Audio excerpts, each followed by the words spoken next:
Hello, everybody, and welcome to Hollywood Already Did It, a weekly movie podcast analyzing reboots, remakes, sequels, and adaptations of movies that have happened before and happen again.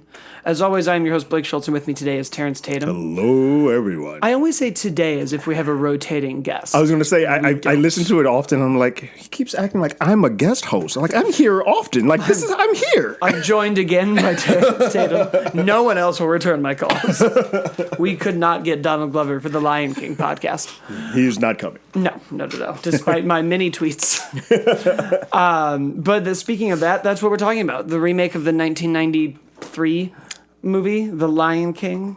Now I guess that's the debate, right? Is this live action or is it animated? This is the what one are that's the rules loosely now? Loosely using live action, because I guess it is. It's not hand-drawn animation, but it is a form of animation. I'll stand by what a lot of people say. I've seen a lot of good tweets that are like, oh, that live-action Spider-Man movie when he's just an animated suit. Like, if we're going to start splitting hairs, then True. half these Marvel movies should be live-action animated hybrids. Like, Yeah, I guess if you call it hybrids, I just think this one's a little harder. Like Jungle Book also would be in this realm where you'd be like, that's mostly animated, but at least there is one live actor in that. I almost think it's now just a new art style, and we have to be like, it's photorealism. Correct. Yeah, it's basically photorealistic CGI, and it looks amazing. Yeah, well, how did you feel about the movie? It's funny because I sort of have to separate my technical brain from my movie watching brain. My technical side of the brain, I loved it. I thought this thing looked fantastic. It is a gorgeous movie to watch. It's like watching a National Geographic flick with Lion King. My movie side of it, however, felt very meh when I left the theater. It was very okay. And part of my meh comes from the other half, the technical half. I think the technical half, unfortunately, does a bit of a disservice for me as a moviegoer to quite enjoy this movie. I can't hate this movie. It's The Lion King. Like, there's no physical way to come out of this film and be like, this is a bad movie. My problem is I just don't get connected. And I feel like this movie relies on my emotional connection to the animated film to get some of the cues and keys for emotion for this film. And that's a cheap way to do it for me. I mean, that's how that whole genre works. Yeah, the remake is nostalgia. Like, hey, you remember this? Yeah, and I think this is a movie that I like enough that even when you just remake it 1-to-1, I am going to be like, it's The Lion King and it's good. No, you can't. It's not you can't make a bad film with this. With that being said, I really, really, really liked this movie a lot. Okay. And I fully am aware that it is because I love The Lion King. Yeah. I 100%. Now, there are things because I like The Lion King so much that even choices in the actors' deliveries were off to me. Okay. There were like choices that Billy Eichner made or that Scar made where I was like, ooh, Chiwetel. Yeah. It's like in the original one, you like held on. When he does that Long Live the King, he just kind of walks away. It is like Long Live the King. And I'm like, ooh, when Jeremy Irons did it, it was this like sinister. Yeah. There was a lot dark. more. I feel like voice acting. I think the kid voice acting in this movie was great. Little Simba and Little Nala was fantastic. I do think a lot of the voice acting in this movie is good, but I feel like it's playing it very safe and like, all right, we're just going to repeat a 1-to-1 what we got from before. Like, you felt the sneering and the calculating, almost Iago style of working for when Jeremy Irons was voicing. And Chiwetel's a lot more straight-laced, and it's not bad, it's a choice. But I feel like in this movie, everyone is told that we're doing a very realistic take as much as we can on Lion King. So we gut the hyenas are not nearly as funny. They're more menacing in this. The hyenas are my least favorite part of the movie, Yeah. but I really liked some of the choices that they made with Scar that made him seem a little more schemy and almost a little more just that he wants the throne to want it. I mean, it's Hamlet, it's Thor. But I thought in the animated one got a sense that he was unhappy with the way things were run. Yeah. But I also liked that they added that the hyenas and the lions have been doing this forever, and bringing them in has this ominous tone. But what you lose, I thought all the voice acting was really good. Really good. But because they're photorealistic animal faces, there's only so much emotion that you can get. So whenever they shoot these reverse shots, or they'll like focus on Scar's face while he's being told something, and you're just looking at a lion. Yeah, I mean, the lions, unfortunately, they're doing a movie about lions, but lions, truthfully, are the least expressionistic animal that exists. John Oliver gets the shortest end of the stick because you can't even move that beak. Right. But it's like, there are moments, and that's where my disconnect with this movie comes in. Because for me, I technically I check out most of this movie until we get to the Timon Pumbaa section of this movie. Everything before that, I'm like, I'm not really locked in. And I have two scenes that I think emotionally, for me, for the animated film, are very important, and they just don't work in this movie because of the lack of expression. One of them is the stampede when Simba is sad and getting the information from Scar. Oh, see, the thing I liked about the stampede, though, is when he gets hit. Oh, you feel it. You feel the impact, but that. I don't feel the interaction from Simba. Like, I hear Simba, the voice actor, feeling sad and saying that he's sad, and I know from the cartoon, I remember what they animated that face to look sad.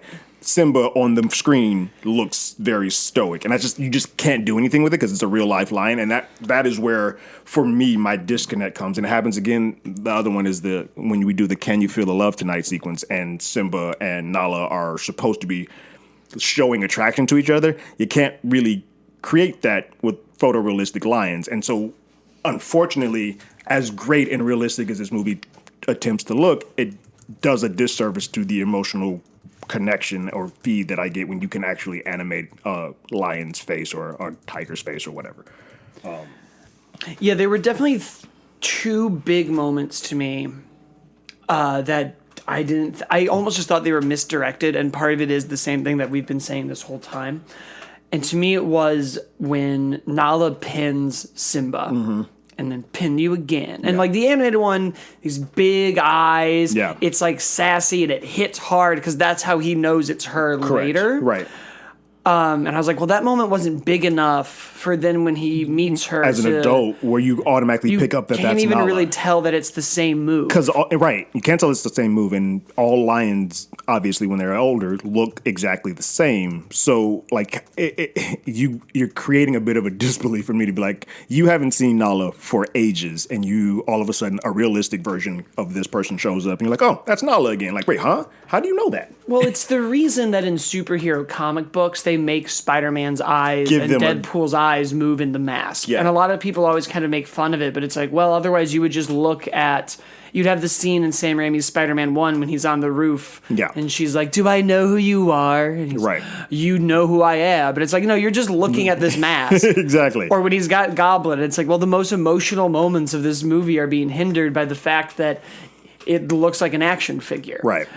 It's almost kind of what happened with that Sonic trailer. A lot of people were like, well, we can't see how he's expressing himself because you've made his face human, right? But he is a cartoon. You get into that uncanny valley area. Correct. If you make him have like Roger Rabbit eyes, or the eyes that he has in the video game, right? You get to see a lot of this expression.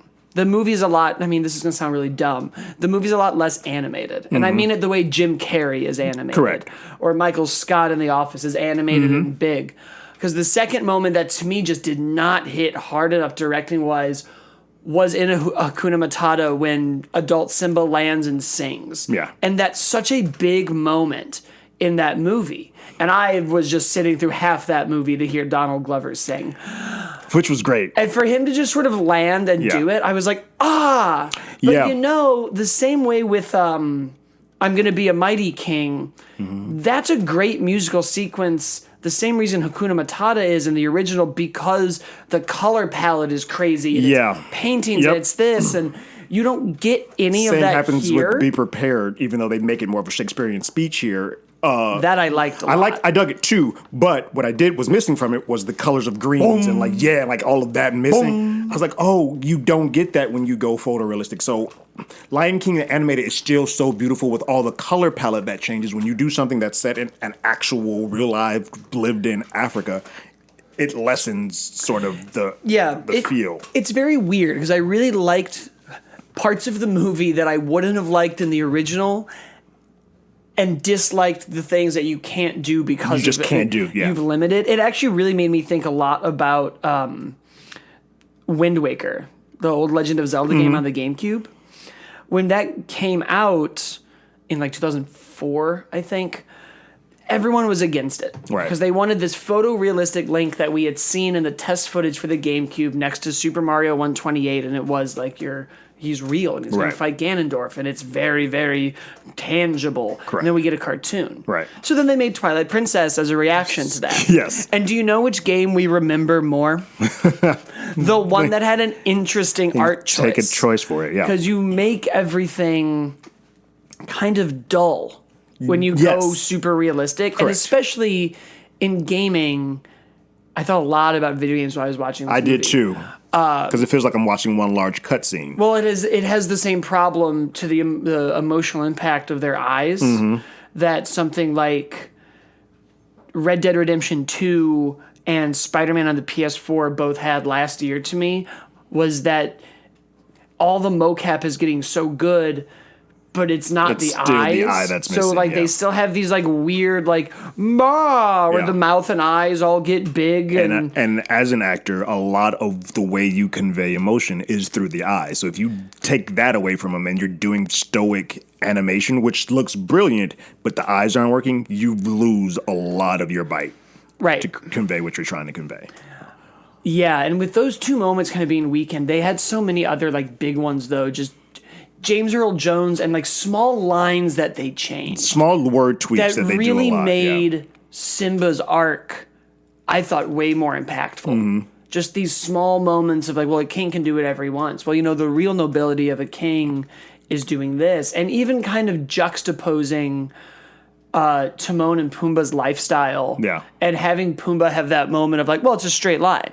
It's not a circle. It's a straight line. We do whatever we want. Right. If it was a circle and we all affected each other, our lives wouldn't be as interesting, right. and we would be shitty people. Right. And I was like, that's a great take because, I was young when I saw this movie, but I've never really looked at it as these like opposing philosophies that Simba's going to kind of get in the middle of. This Right. like rigid rule set Circle and of do life. everything for Right. everybody, juxtaposed to somebody who's doing nothing Right. for anybody. Yeah.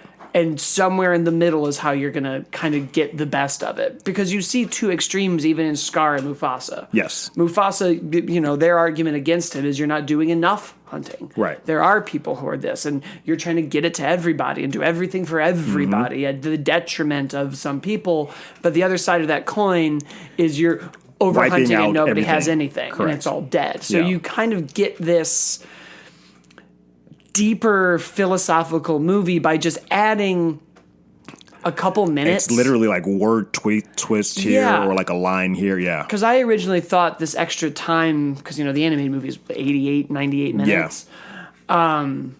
I was like, oh, they're going to add some storyline that's going to be like, Yeah. why do we need this? But They it did- really was just expanding scenes. They just add, expanding scenes and almost adding bridges. Like Nala gets a little bit more, but it's literally just to show how Nala leaves the Pride and goes to find him. Right. It's not really an extra scene. It's just like you said, an expanded scene. You get in that you get to see a little bit more of Simba's mom with Scar and like her reactions, like, I'm not going to be your queen. I was, oh, that's a cool thing to say because that would be the next thing. Like Scar would try to get a queen, and it would necessarily be his sister. I didn't quite like that. The whole, well, I tried to get you first, but then Mufasa that got I was like, okay, weird. now what? Wait, hold on. What are we doing? There was some stuff that got weird. Yeah. But and yeah, they kind of said that like the Scar, they implied that the Scar came from. He got whooped. Yeah. Yeah. Which is fine. Yeah. There was a lot of things that like worked with those updates to Scar and Nala. But Yeah, to I me, dug that. the ones that really didn't were the hyenas. Yeah. And again, I think you lose a character like Ed when you do a movie like this. Correct. And this movie to me almost played as like we just talked about old video games, how they'll come out and show the Final Fantasy VII test footage for the PS2 that we never saw. Correct. This old Mario 128 to show what the system can do. Right. And I felt like this was Disney just kind of being like, look at what we can do now. That's 100% what this movie feels And I like. think that there's a lot of importance in that because Yeah. I was like, wow, we could now do so much. And had you not used The Lion King to prove to me that you could do this, I would have just thought this was weird. Yeah. So it's really weird to kind of get into why are we like banking on nostalgia all the time and to, kind of try to find a reason for it. There is always, I think, a reason to tell a story like The Lion King because it is just Hamlet. It's a fantastic moral Thor. story that you can give it to kids and they can digest in a more palatable form. I also think there's something to, and the Lion King animation obviously holds up the same way that like Super Mario World or The Wind Waker holds up. What's tougher, and Disney doesn't really have this problem because of those old animations, is something like Toy Story, which will hold up the same way that like Max Payne holds up. Right. It's still good and we enjoy it, yeah. but he has very pointy elbows. Yeah, like I mean, and you can see it in that case within its own series. Like Toy Story 4 compared to Toy Story 1, you're like, whoa, there's a jarring difference here. So I think it's worth doing these updates, like an HD remaster. That's what it feels like, a Resident Evil like update.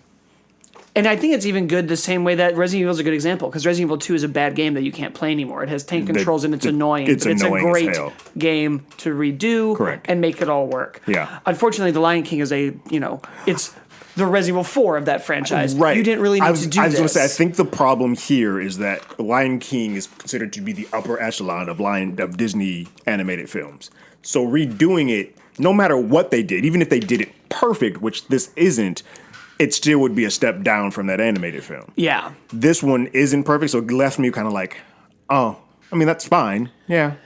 Yeah, I mean, I just, whenever the music came up, the score came up, all the issues I had were kind of washed away. The musical numbers, they worked for you? The only one that really worked for me was the Can't Wait to Be King. I liked that overall. See, that was my least favorite one in there. Really? Because again, you lost what made the colors and all the schemes and jumping on the zebras and all that stuff. You also lost the other moment to talk about that I think you lose in translation is Mufasa's cloud coming back. Yeah. I thought it was a cool attempt with the lightning. But you can't really make it out. It's a painting in the first movie. It's gorgeous to look at. And this is not quite clear. Like, we know it because we have the back knowledge of what that's supposed to look like. And I think, again, that's the challenge of being like, how... Can we do this in a realistic environment? It's like, well, he's still talking to him, so why don't we just suck it up and do it? Like, no, I did not like... I liked Hakuna Matata, and I think my biggest problem was the Can You Feel the Love Tonight, just because for that to work, there needs to be emotional connection between the two. I'm just a sucker for that song. However, I will say this, what kind of made it work for me is hearing Gambino and Beyonce together, because I did not know that was a duet that I wanted, but I am so glad they did. Now, as great as that was, I will still listen to the Elton John one. Well, that's where I finish off with this movie a lot. And I don't know if it's the case for all of them, but all these live action remakes, but this is definitely one that if I had a kid and I was like, we're going to go watch Lion King, there's no way in hell I'm putting this one on. I'm putting on the animated one. Right. And because I just think that is a better, to get the point across and to get the emotional connection, get the colors, and it's just a more beautiful film, that's the one that I would go to. And there's nothing wrong with this movie on a technical aspect, but I just think that's the one that I'm showing them first. Yeah. Well, that's also the one... I thought about this when I was doing it because I like to collect action figures and things. And I was like, man... And I just was at Comic-Con that had a lot of toys and figures, so I was thinking about it. And I was like, it surprises me that there is no, like, high-end... Or not high-end, but, like, mid-level... Like a Marvel Legends, a Star Wars Black Series, a 6-inch, well-articulated, good-looking Disney line. There should be. It feels like maybe there is, and I'm unaware of it. There are some, because I've seen some of the... it's more so for the princesses, though. It's not really outside of that, because I've seen some of Ursula and stuff. I was like, man, it would be cool to have like a fun animated Simba. And then my next thought was, The Lion King permeated through pop culture because it's, one, amazing. Right. Two, different marketplaces and whatnot. But also... That Super Nintendo video game existed. It was so fun, although that Stampede level was difficult as shit. There were all of those. I also, while I was watching the movie, was like, okay, cool, I get it. We're not going to stop remaking these live-action movies. Where is my Disney HD collection video game? 2? Yeah. We did DuckTales and Rescue Rangers. Where's my Aladdin? And 2 of those games in that collection are bad. Yes. DuckTales is worth it. Yeah. I don't even I don't care need about the other rest, three. right? Rescue Rangers. It should be, 1 I like is Rescue fine. Rangers 1. Yeah, Yeah. Rescue Rangers 1 and DuckTales are the only two that I'd be like, yeah, those are good. The rest are like, whatever. Where is my HD Lion King and SNES Aladdin. game? Yeah, those are some great games. Why? Yeah, That is what we should be remaking now. correct. It's fine. But I was like, another weird, and it's not even about the movie. It's really just kind of about everything around a movie and everything else that Disney does. You can't make cool toys out of this movie. They are just lions. It's just you. It's a pet. Like it's a real life lion. Yeah. You're fine. Yeah, you can't do. I was that. like, you can't make maybe you could make a really cool, no, you can't make a cool photorealistic lion game. Because Right. I immediately would go, why isn't it Okami? Yeah. Why doesn't this look cool and stylized and interesting? And I think the other thing you think about, like, from a marketing and toy standpoint, when you go into the Disney store, this is the biggest one that I can see. Like Aladdin, the live action just came out, but when you have the toys in Aladdin, they're still giving you the Aladdin from the Of animated course film. they They're are. not giving you the new one. So then you're like, well, you're just making this for the purpose to say that I can and to bring in another $1 billion because you're not making money on the back end of this. We're getting to a weird place with the Disney remakes where I think I said this on Dumbo or Aladdin, but we're now doing different things with each one. And I kind of wish we didn't do all of them so quickly because I think we're figuring out like something like Mulan. Yeah. That is just so different. Yeah. And then you have like Lion King and Beauty and the Beast that are just these like one-to-one, one-to-ones. And you 100%. have Aladdin. That adds a slight storyline. Yeah, and then you have Maleficent, which is just off in its own Correct. corner. And I kind of wish, and maybe we'll get there, but I was like, man, I almost wish that we had just done like a Scar movie or something else. Like I'm interested more in the Cruella movie next year because I'm like, oh, you're taking a different approach to this. But boy, did I love those songs and the actors. Because I loved Billy Eichner. All my comedian Timon. actors, Timon and Pumbaa and Billy Eichner, like Seth, and they were great. Those three are my favorite things of this entire movie. I must have out loud in the theater twice just been like, wow, Beyonce is good at this. Yeah, her voice is. It's funny because there have been some people who say. And that I they have a love problem. Donald Glover, but when they do their duet, She completely Mops the outshines floor it. It's with not her. even close. Yeah, when it becomes a singing thing, Glover, it's clear that like rapping, you're a great musician. She's a fucking amazing singer. So it's like, yeah, this isn't quite your lit. right? But I do think there have been some people who said that Beyonce's speaking voice is a little too off for Nala. It didn't bother me. I didn't have an issue with it, but I know there have been some people who have. Hers did not concern me whatsoever. There have also been like I was okay with it. There are a couple of jokes that Timon and Pumbaa do that kind of annihilate the fourth wall. In this movie or in the original? In this movie, the one of them is and I love because it was funny. But then I was like, oh well, what are we doing? Is when we get grown up Simba, and it's like, well, you're still riffing, but you put on 4 pounds since we started this, and I was like, oh wait, hold on, now you're calling this out?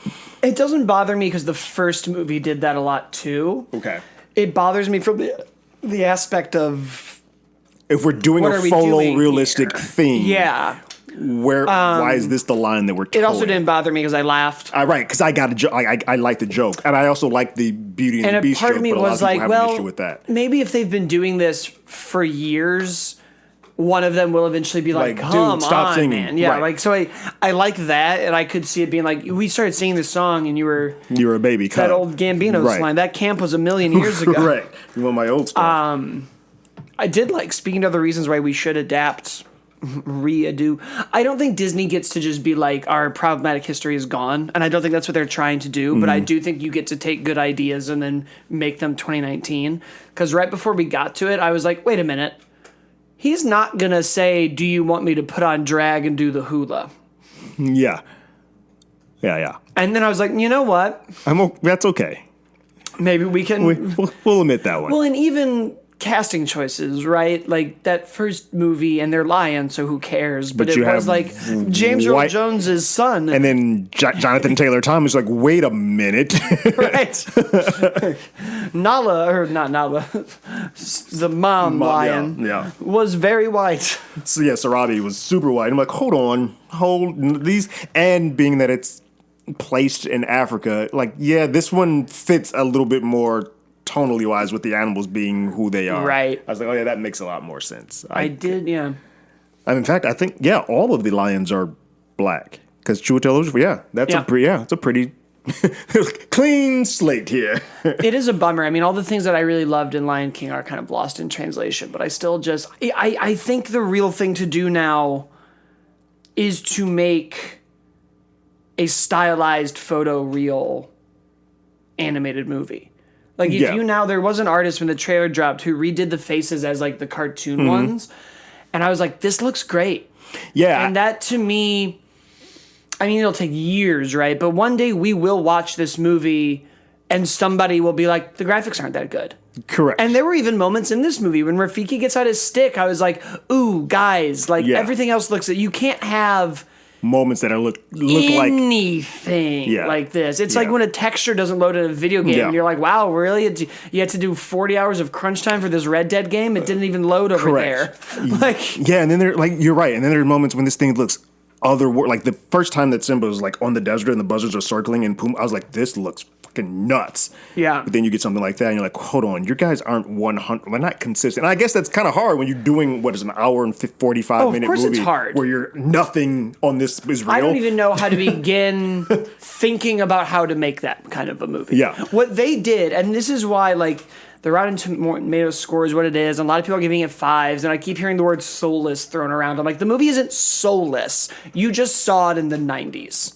Like, that's... I do understand how people say it's soulless, and it's only because of the emotional connect, like the loss of emotional connection. It's more of a music void. Is so good that I'm like, there's soul in this music. You can't look me in the eye and be like, nothing. I felt nothing. That score is brilliant. That score is brilliant, but I even still...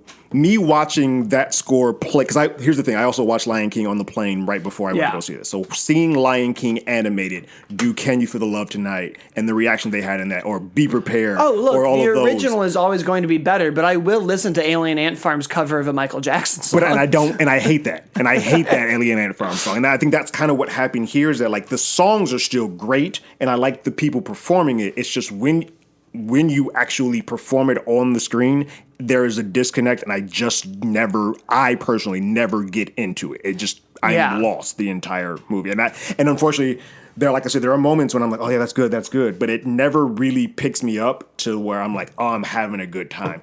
And it's weird. And I think it's because they made a choice. Like this not being stylized or not kind of doing its own thing. Whereas Aladdin, while I hated Jafar, getting Will Smith to play Genie is a choice, and it's not going to be like, so he's giving his own riff or his own vibe for the Prince Ali song.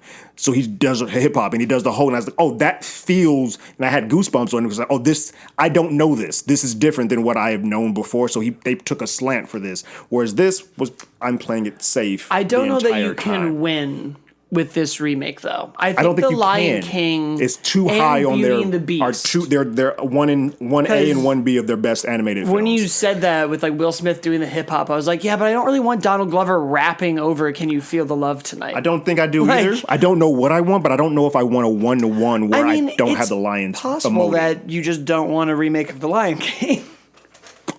Well, that's not. I would say that if I wasn't excited going in, like when I saw the trailer and I was, oh, I want this. This is what I want. And then when I got it, I'm like, oh, wait, this is not what I want. Well, because that's the other, I think, bad argument I'm hearing a lot. Was they're like, this is an unnecessary movie, and I'm like, so is every other movie that we make. Yeah, no, that isn't because somebody asked me, like, were you mad that it was a 1-to-1 ratio? I was like, no, because I like Beauty and the Beast, and that didn't have anything to do with it either.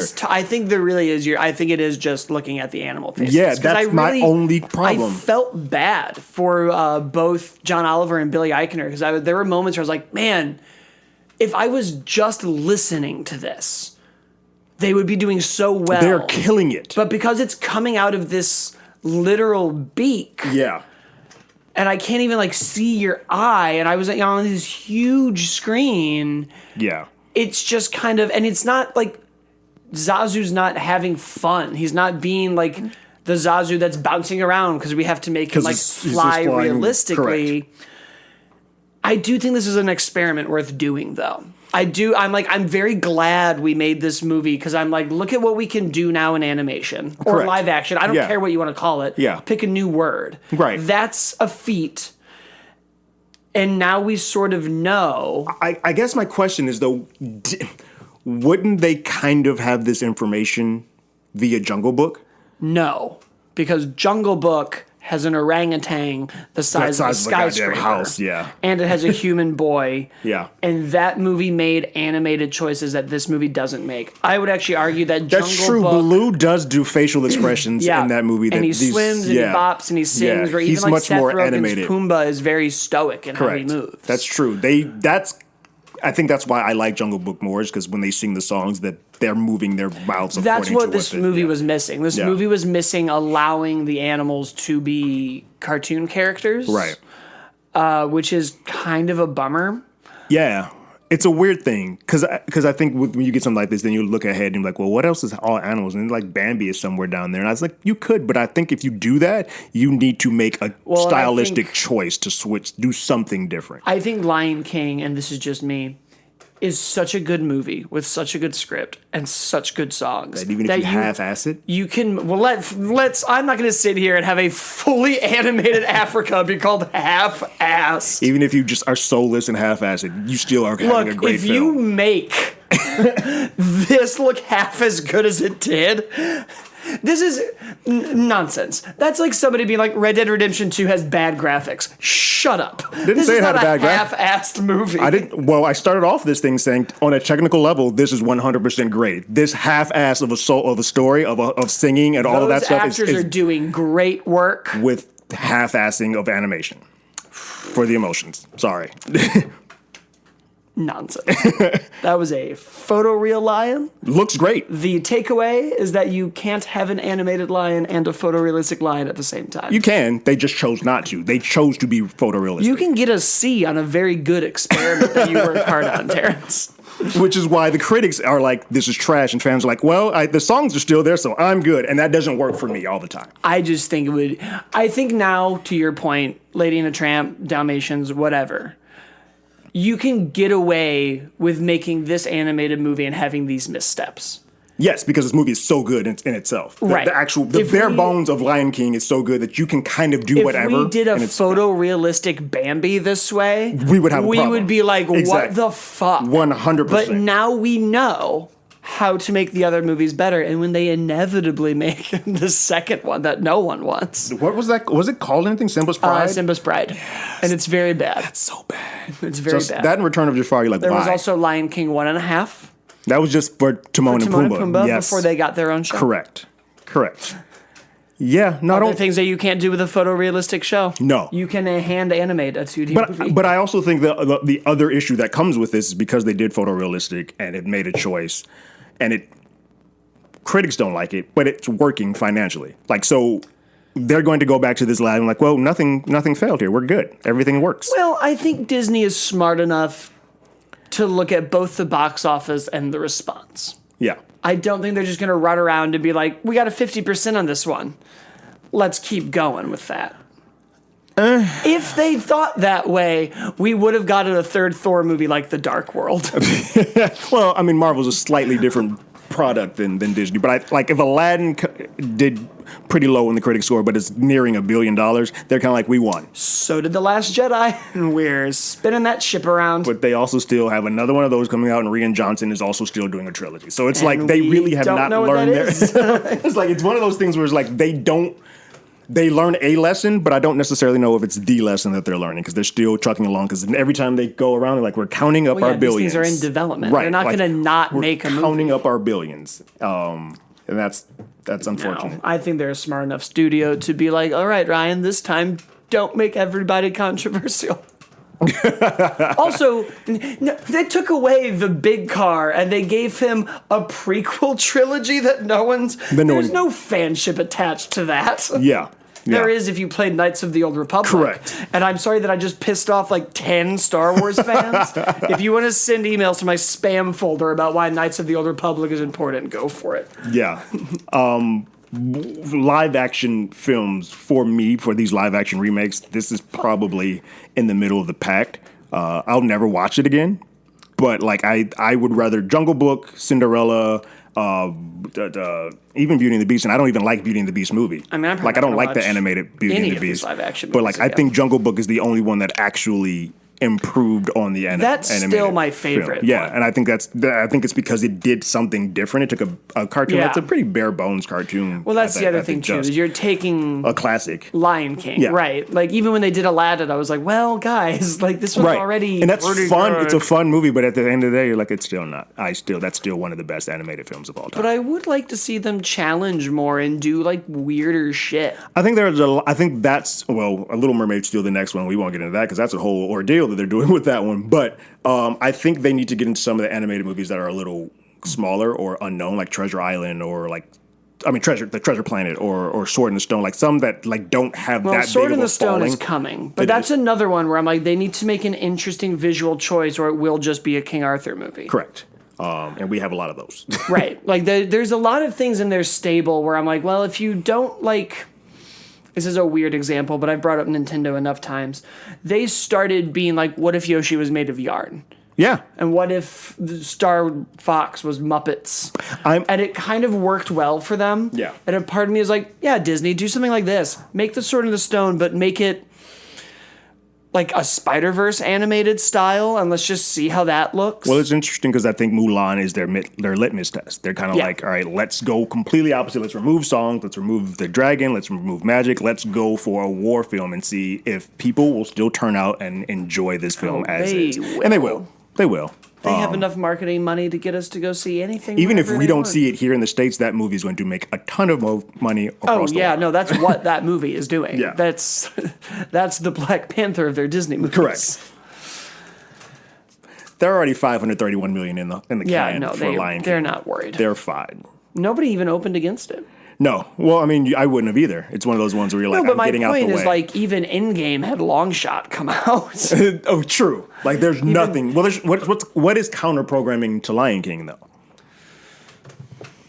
I mean, like you could have maybe waited a week for Stuber. Like a hard R-rated comedy or R-rated violent action there wasn't flick. even like a Blumhouse come fuck around with us movie. Hang out with us for a bit. Yeah, that's true. They kind of just had the way. I mean, I don't really. There's nothing next week. They don't really have any competition till. No, I mean, Once Shaw. Upon a Time. Oh yeah, but that's a completely. Well, that's a good counter. That is the counter. They're just giving them a week. Change. They're just the week after. But yeah, no, they'll be fine. Yeah. And so will we, because it's just a movie. It is. That was kind of what I walked out of. Part of me was like, cool, now we have to debate this cartoon for children. Right, that's not for us. Because that's what I thought about, too. I was like, man, Lion King really, like, permeated through us. Yeah.